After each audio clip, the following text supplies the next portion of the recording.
ते जे काम आहे तर ते जे मंजुरीचं पत्र होतं, म्हणजे जे काही जे दिलेलं होतं कॉन्ट्रॅक्टरने दाखवलं, तर त्यामध्ये तुकाराम वाघमोडेंचं घर ते अनिल वाघमोडेंच्या घरापर्यंत असं 10 लाख रुपयाचा निधी टाकलेला होता आणि त्या ज्या पत्राप्रमाणे दिसत होतं त्याप्रमाणे ते काम पूर्ण वाटतंय झालेलं आहे. कोणते हेड खाली कामं झालेली? हे त्यांनी त्यामध्ये 25-15चं असं सांगितलेलं होतं त्या कॉन्ट्रॅक्टरने, त्याप्रमाणे ते काम तर पूर्ण वाटतंय झालेलं आहे. मग आता ते बाकीचं तर काही आमच्यासाठी तर ते काम झालेलंच आहे.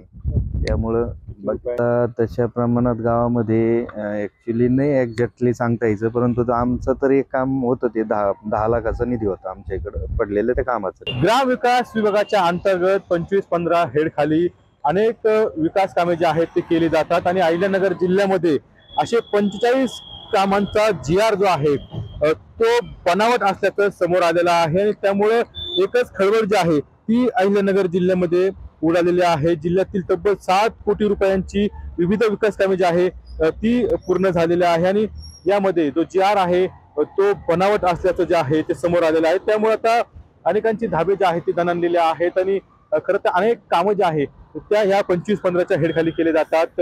रस्ते असतील, गटारे असतील किंवा जे जे महत्वाची जी खेडे असतात, ग्रामीण किंवा वस्त्या वाड्या असतात, तर त्यांना जोडणारी ही रस्ते जे आहे त्या रस्त्यांची कामं जी आहेत ती केली जातात। मात्र अशा प्रकारचा बनावट GRचं जे घोटाळा जो आहे तो समोर आलेला आहे। त्यामुळे आता शासन यावरती काय भूमिका घेतं हे पाहणं अत्यंत महत्वाचं असणार आहे। कॅमेरा क्रमांक पुढे जायकर TV9 मराठी, अहिल्यानगर।